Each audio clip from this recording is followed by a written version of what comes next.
మనం చూసినాం గత కొంతకాలంగా ప్రవీణ్ పగడాల కేసు అన్నది ఒక సంచలనంగా మారి, ఆ తర్వాత పోలీసులు ఇచ్చిన ఒక వర్షన్‌తో ఇప్పుడు సైలెంట్ అయిపోయిన పరిస్థితి మనకు కనిపిస్తుంది. నిజంగానే పోలీసులు ఏదైతే వర్షన్ ఇచ్చారో, ఆ వర్షన్‌లో నిజమెంత? ఇప్పటికీ కొన్ని అనుమానాలు వ్యక్తమవుతున్న నేపథ్యంలో దాని వెనకాల ఉన్న వాస్తవాలేంటో తెలుసుకునే ప్రయత్నం చేద్దాం. మనతో పాటు డాక్టర్ బాలా ఉన్నారు. ఒకసారి తనతో మాట్లాడే ప్రయత్నం చేద్దాం. డాక్టర్ బాలా, చూస్తున్నామంటే కొంతకాలంగా అంటే ప్రవీణ్ పగడాల అన్నది అనుమానాస్పద మృతి. ఆ మృతి వెనకాల అనుమానాలు ఉన్నాయనడంతో పాటు, కాదు ఖచ్చితంగా ఇది మర్డరే అని చెప్పేసి ఒక వర్గం మొత్తం మొదటి నుంచి ఆరోపిస్తూ వస్తుంది. దానికి సంబంధించి వాళ్ళ దగ్గర ఉన్న కొన్ని ఎవిడెన్స్‌లు చూపించే ప్రయత్నం చేస్తుంది. కానీ పోలీసులు మాత్రం అలాంటిదేమీ లేదు, కేవలం అది ప్రమాదం మాత్రమే. ఆయన అతిగా సేవించడం వల్ల, అంటే మద్యం సేవించడం వల్ల జరిగిన ఒక ప్రమాదము, తద్వారా ఆయన మరణం సంభవించిందన్నది వాళ్ళొక వర్షన్ వినిపించారు. ఏంటి మీ అబ్జర్వేషన్ ఏంటి? దీనిలో టెక్నికాలిటీగా అసలు ఏంటి? ఏం కనిపిస్తుంది? ఒకటే చిదంబరం గారు, ఇక్కడ పోలీస్ వాళ్ళు ఏదైతే కన్క్లూజన్ ఇచ్చారో, ఈ కన్క్లూజన్ ఇచ్చిన దగ్గర ఎక్కడ కూడా సర్కమ్టెన్సెస్ ఎక్కడ కనిపించట్లేదు. జస్ట్ స్టోరీ చెప్తున్నాడు, కన్క్లూజన్ ఇచ్చేస్తున్నాడు, స్టోరీ చెప్తున్నాడు, కన్క్లూజన్ చెప్తున్నాడు. చైన్స్ ఎక్కడ కనెక్ట్ అవ్వట్లేదు. క్రిమినల్ ప్రిన్సిపల్స్లో, క్రిమినల్ ప్రిన్సిపల్స్లో కొన్ని థీరీస్ చాలా ఇంపార్టెంట్. ఇది broken chain, custody of broken chain అంటుంది బేసికల్గా. ఎందుకంటే ఒక క్రైమ్ జరిగింది అంటే స్టార్ట్ దగ్గర నుంచి ఎండ్ పాయింట్ వరకు ప్రతి చైన్ కనెక్ట్ అవ్వాలి. ఎక్కడ ఒక్క చైన్ బ్రోకెన్ అయినా, ఒక్క చైన్ కనెక్ట్ అవ్వకపోయినా, there must be some question again. ఎందుకంటే ఒక చోట చైన్ బ్రోకెన్ అయిందంటే ఎందుకు బ్రోకెన్ అయింది, ఎలా బ్రోకెన్ అయింది, దానికి కనెక్టివిటీస్ ఏంటి అనేది కనెక్ట్ చేయాలి. చేసినప్పుడే ఎంటైర్ ఇన్వెస్టిగేషన్ అనేది మనకు, అసలు ఇన్వెస్టిగేషన్ అంటే ఏంటి అనేది కూడా మనకి ఇంపార్టెంట్. ఒక జరిగిన యాక్సిడెంట్ కానీ, ఇన్సిడెంట్ కానీ, ఒక క్రైమ్ని కానీ ట్రూత్ని బ్రింగ్అవుట్ చేయడం అంటే అర్థం ఏంటి? ప్రతి చోట, ప్రతి ఒక్క ఏరియాలలో కూడా కనెక్ట్స్ అనేది ఇంపార్టెంట్. ఈ కనెక్ట్స్ లేకపోతే ఆ క్రైమ్ సీన్ ఏమవుతుంది? కానీ కనెక్షన్ ఇస్తున్నారు కదా, 3 చోట్ల ఆయనకి ప్రమాదం జరిగింది. ప్రమాదం జరిగే క్రమంలో ఆయన మద్యం కొన్నట్టు, ఆ కొన్న తర్వాత ఆయన చేసిన క్యూఆర్ పేమెంట్స్ కానివ్వండి, దానికి సంబంధించిన స్క్రీన్ షాట్స్ ఇవన్నీ చూపిస్తూ, మొదటిది అంటే మొత్తం 3 సార్లు ప్రమాదం జరిగింది. 3వ ప్రమాదంలో ఆయన చనిపోయారు. మొదటి ప్రమాదం జరిగినప్పుడు ఆయనకి దెబ్బలు తాకాయి, ఆ హెడ్ లైట్ ఊడిపోయింది. రెండోసారి ప్రమాదం జరిగే క్రమంలోనే పోలీసులు పట్టుకున్నారు. 3-4 గంటలు ఆయన అక్కడ రెస్ట్ తీసుకున్నారు. 3వ ప్రమాదం మాత్రం చనిపోయారు. ఇది పోలీసులు ఇస్తున్న దానికి అంటే కనెక్షన్ కనిపిస్తుంది కదా. అంటే ఒక్కటి కూడా, అంటే నేను ఇప్పుడు జనరల్ పర్సెప్షన్లో చూసే వాళ్ళు వేరు, ఒక క్రైమ్ జర్నలిస్టులు ఇప్పుడు మీరు ఇలాంటి వాళ్ళు చూసేది వేరు, and all together criminal practice చేసే లాయర్లు చూసేది వేరు. అంటే డిఫరెన్స్ ఉంటాయి. ఇప్పుడు జనరల్ పీపుల్ ఒక 30% చూస్తారు. క్రిమినల్ జర్నలిస్టులు, ఇన్వెస్టిగేషన్ చేసే వాళ్ళైతే వాళ్ళు ఒక 70-80% చూస్తారు. ఇంకా 20% ఎక్కడ మిగిలిపోయి ఉంటుంది. ఆ 20% అనేది మేము చూస్తుంటాం బేసిక్గా. ఎందుకంటే మీరు అంతా ప్రొక్యూర్ చేశాక, ఒక జర్నల్ ప్రిపేర్ చేశాక, ఇన్ఫర్మేషన్ ప్రిపేర్ చేశాక, ఆ ఇన్ఫర్మేషన్ని తీసుకొని వచ్చి ఎండ్ ఆఫ్ ద డే అందరు ఎక్కడికి వస్తారు? కోర్టుకి రావాలి. కోర్టుకి రావాలంటే you have to approach A advocate దగ్గర 70%, 80% మీరు ఇచ్చిన ఇన్ఫర్మేషన్ మీద మేము ఇంకా 20% ఇంకా క్వశ్చనరీస్ని ఎక్కువ ఫ్రేమ్ చేస్తాం. ఎందుకంటే ఆల్రెడీ ఒక ఇన్ఫర్మేషన్ ఉంది. ఒక క్రిమినల్ ఇన్వెస్టిగేషన్ భాగంలో జర్నలిస్టులు ఎంతవరకు, క్రైమ్ జర్నలిస్టులు ఎంతవరకు ప్రొక్యూర్ చేశారు ఇన్ఫర్మేషన్, పబ్లిక్ నుంచి అంత తీసుకున్నారు, ఇవన్నీ చూసిన తర్వాత మేము ఇంకా 20% ఎక్కువ ఎందుకు తీసుకుంటామంటే కొన్ని సెట్ ఆఫ్ ప్రిన్సిపల్స్ ఉంటాయి. ఏది ఇన్వెస్టిగేషన్, దీంట్లో క్రైమ్ ఇన్వెస్టిగేషన్లో ఆ ప్రిన్సిపల్స్లో రెస్గెస్టే అనేది చాలా ఇంపార్టెంట్. ఎందుకు రెస్గెస్టే అనేది చాలా ఇంపార్టెంట్ అంటే దాని యొక్క బేసిక్ పిన్ దగ్గర నుంచి స్టార్ట్ చేయాలి. దానికి ఎగ్జాక్ట్లీ రూట్ కాజ్ ఏంటనేది కనుక్కోవాలి.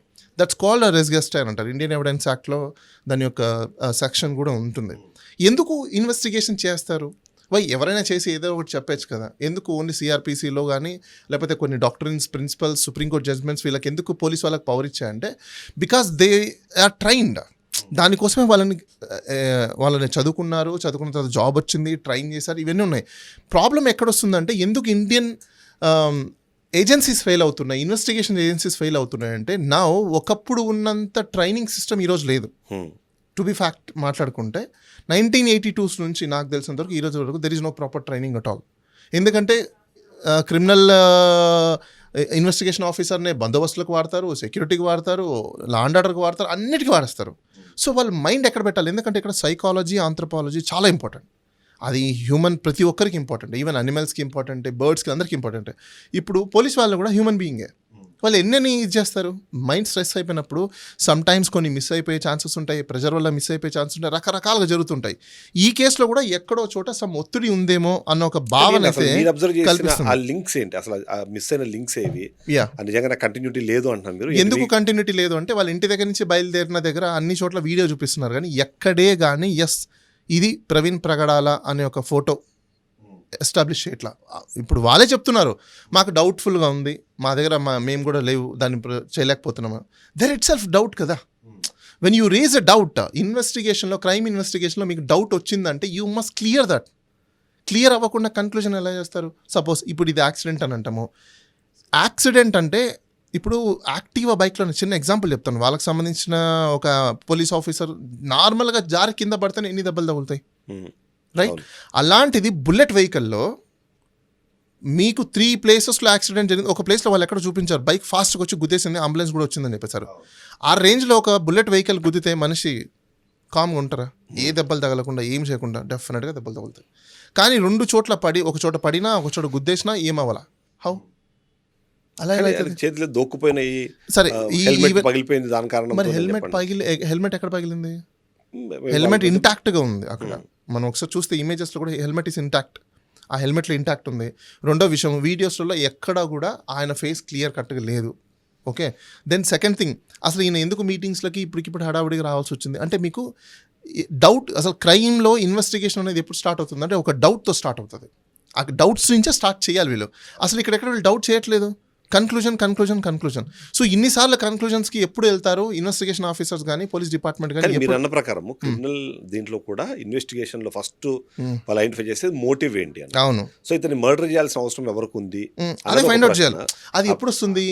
When you have a question, when you have a negative opinion. You always be have a positive opinion అన్నప్పుడు మీకు క్వశ్చన్ రాదు. సో ఇప్పుడు ఏ సిట్ అయితే టీం ఉందో వాళ్ళకి ఎవరికి కూడా ఈ కేసులో నెగిటివ్ ఒపీనియన్స్ కానీ, నెగిటివ్ సైడ్ ఆఫ్ క్వశ్చనింగ్స్ కానీ లేవు. లేనప్పుడు మీకు ఏమవుతుంది, వీళ్ళు ఇమీడియట్లీ కన్క్లూజన్ చేయాలన్న దీంట్లోనే ధోరణిలోనే ఉన్నారు. పోలీసులకి ఏంటి లాభం? ఇప్పుడు ఆయన మర్డర్ జరిగినా లేకపోతే ఆయన ప్రమాద ప్రకారం చనిపోయినా ఏది జరిగినా సరే దానివల్ల ప్రభుత్వానికి వచ్చే నష్టం కానివ్వండి, లేకపోతే పోలీసులకు వచ్చే నష్టం కానీ ఏం లేదు. దీనికి మీకు బాగా తెలుసు how I'm very connected with politicals and as well as entire the administration of the state government affairs. నాకు తెలిసినంత వరకు ఇలాంటివి ఎందుకు జరుగుతాయంటే there must be some pressures. అది ఎక్కడ సైడ్ నుంచి ఉంది ఏంటనేది వీ డోంట్ నో. ఖచ్చితంగా ఏదో ఒక ప్రెషరో లేకపోతే ఇంకోటో ఉంటుంది. ఎందుకంటే మనం సిస్టమ్ని చాలా దగ్గరగా చూస్తున్నాం. అంటే అదే వాళ్ళు అజ్యూమింగ్ ఒక పర్సన్ మర్డర్ చేశారు అనుకుందాం జస్ట్ క్యాజువల్ గా. ఇప్పుడు ఈ ఎవరైతే మర్డర్ చేశారో ఆ వ్యక్తిని తీసుకెళ్లి లోపల వేసేస్తే గవర్నమెంట్ అగైన్ అదే వాళ్ళ సక్సెస్ కిందనే మారే అవకాశం ఉంది. నో అలా కాకుండా I'll tell you one thing, ఇక్కడ పొలిటికల్ ఇంటర్వెన్షన్ అని నేను అన్నాను, but this is a war between of religious. I won't say this is a political. నేను అసలు దీన్ని పొలిటికల్ అని చెప్పి నేను ఎక్కడ టచ్ చేయను. But this is completely created by a religious. ఎందుకు అంటే బ్రిటిష్ గవర్నమెంట్ అయిపోయిన తర్వాత నుంచి, ఇండిపెండెన్స్ వచ్చిన తర్వాత నుంచి మన ఇండియాలో అప్పుడు డివైడ్ చేసుకోండాలి. ఏంటి, ఏదర్ నీది సెక్యులర్ కంట్రీయా లేదనుకుంటే నీది రిలీజియస్ కంట్రీయా అనేది డివైడ్ చేసుకోండాలి. ఆ డివిజన్స్లోనే ఆ టైంలో వీళ్ళు లేరు. ఇప్పుడున్న లీడర్స్ కానీ ఇప్పుడున్న చెప్పేవాళ్ళు కానీ లేరు.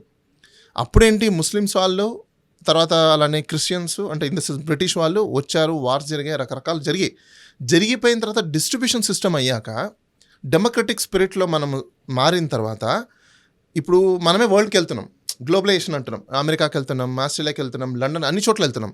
ఇప్పుడు వాళ్ళు వరల్డ్లో హిందూస్ కంట్రీస్ కంటే క్రిస్టియన్స్ అండ్ ముస్లిం కంట్రీస్ చాలా ఎక్కువ. ఇదే ప్రిన్సిపల్స్ని వాళ్ళు అప్లై చేసుకుంటే మేము ఇండియన్లో ఉన్న హిందూ కంట్రీస్లో ఉన్న జనాలు రానివ్వం, గెట్అవుట్ అని అంటే మన ఇండియా వాళ్ళు ఎక్కడికి వెళ్తారు? There is no scope. కానీ ఈ ప్రిన్సిపల్ ఇండియాలో ఏమైపోయిందంటే ఇప్పుడు రిలీజియస్ మీద వారు వీళ్ళే, ఇది పొలిటికల్ వాళ్ళు చేసేది కాదు. కానీ కొంతమంది ఏం చేస్తారంటే ప్రొవోకింగ్లో ఎక్కువగా ఉన్నారు. ఎందుకంటే వాళ్ళ మనుగడ చేసుకోవడం కోసం వాళ్ళని వాళ్ళు ఈరోజు ఏదో ఒక అంశం కావాలి. ఇప్పుడు ఒక అసోసియేషన్ పెట్టారు, అది హిందూ కానీ ముస్లిం కానీ క్రిస్టియన్ కానీ. ఎందుకు పెడతారు? వాళ్ళకి కావాల్సింది ఏంటి, అక్కడ వాళ్ళకి easy money. They don't want to work, they don't do any work. Preaching చేసుకుంటే ఈజీ మనీ. ఇదంతా ఏంటంటే సైకలాజికల్గా వాళ్ళని వాళ్ళు ట్రైన్ చేసుకొని ఒక 10 మందిని ట్రైన్ చేయడం కోసము అక్కడ ఎవరైతే అడ్డు చెప్తారో, ఇప్పుడు నేనున్నాను, నా మతం ఎక్కడ చాలా దారుణమైన పరిస్థితుల్లో నేను కాపాడాలి అని అంటాం. ఏం కాపాడాలి, ఎందుకు కాపాడాలి అనే క్వశ్చన్స్ ఉండవు. ఓన్లీ నా మతం ప్రమాదంలో ఉంది అంటారు. ఆ ఎవరి ద్వారా ప్రమాదం ఉందంటే ఎక్స్ అనే మతంతోనో వై అనే మతంతోనో అని అంటారు. వాళ్ళ మీద దాడికి వెళ్తారు. ఈ దాడులు జరగడం వల్ల ఏమవుతుందంటే ఈ గ్రూప్ ఆఫ్ పీపుల్స్ ఎవరైతే ఉన్నారో వీళ్ళకి బెనిఫిట్. సో ఈ మర్డర్లో కూడా ఖచ్చితంగా అయితే రిలీజియస్ యాక్సిడెంటల్ మర్డర్ అని అనుకోవాలి మనం. ఎందుకు యాక్సిడెంటల్ మర్డర్ అనుకోవాలంటే నేను మీకు కొన్ని చెప్తాను. ఇప్పుడు ఆ ఫొటోస్ ఏవైతే చూపిస్తున్నారో దాంట్లో నాకున్న డౌట్స్ నేను మీకు చెప్తాను. మేబీ హీఈస్ ఎ ప్రాక్సీ పర్సన్ అయి ఉండొచ్చు, మేబీ హీఈస్ ఎ క్లోన్ పర్సన్ అయి ఉండొచ్చు, మేబీ హీఈస్ ఎ ఇంపార్షనేట్ అయి ఉండొచ్చు. ఈ మూడిట్లో ఏదైనా అయి ఉండొచ్చు. ఇది డౌట్స్, ప్రతి ఒక్కరికి ఉన్న డౌట్స్. ఎవరు క్లియర్ చేయాలి? పోలీస్ చేయాలి. But Always. Police Police already conclusion. ఇప్పుడు ఎందుకంటే మీకు దీంట్లో ఉన్న దాంట్లో ఈ విషయం గురించి కొంతమంది బాగా అగ్రెసివ్గా మాట్లాడతారు. ఒకరు ఇప్పుడు మాజీ ఎంపీ హర్ష్ కుమార్ మాట్లాడుతున్నారు. ఐఏఎస్ అంటే బ్యూరోక్రాట్గా పనిచేస్తారు విజయ్ కుమార్ మాట్లాడుతున్నారు. అది కాకుండా చాలా మంది పాస్టర్లు మాట్లాడుతున్నారు. దీంట్లో అనుమానాలు ఉన్నాయని మాట్లాడడంతో పాటు మాట్లాడిన వాళ్ళందరూ కూడా ఇప్పటికే నోటీసులు వచ్చాయి. ఓకే. సరే మీరు అనుమానం వ్యక్తం చేస్తున్నారు, మీ దగ్గర ఉన్న ఆధారాలు ఏమైనా ఉంటే తీసుకొచ్చి ఇవ్వండి అని. అంటే ఎంతో కొంత గవర్నమెంటో లేకపోతే పోలీస్ డిపార్ట్మెంటో ట్రాన్స్పరెంట్గా దీన్ని తీసుకెళ్లే ప్రయత్నం చేస్తుంది. మాకున్న ఆధారాలు మాకున్న సమాచారం ప్రకారం అది ప్రమాదం మాత్రమే, అది హత్య కాదు అన్నది పోలీసుల కన్క్లూజన్ ఇచ్చేసింది. మీకు ఏమైనా అనుమానాలు ఉన్నా మీ దగ్గర ఆధారాలు ఉన్నా రమ్మని చెప్పండి. కానీ ఎవరు వెళ్ళట్లేదు, కేవలం అందరూ అనుమానాలు వ్యక్తం చేసే వాళ్ళే ఉన్నారు. కానీ నేను కొన్ని జడ్జిమెంట్స్ని కోట్ చేసి ఉన్నది. ఆ జడ్జిమెంట్స్లలో ఏముంటుందంటే అనుమానాలు వ్యక్తం చేసినప్పుడు ఆ అనుమానాలని నివృత్తి చేయించాల్సిన బాధ్యత స్టేట్ ఏజెన్సీస్ మీద ఉంటుంది.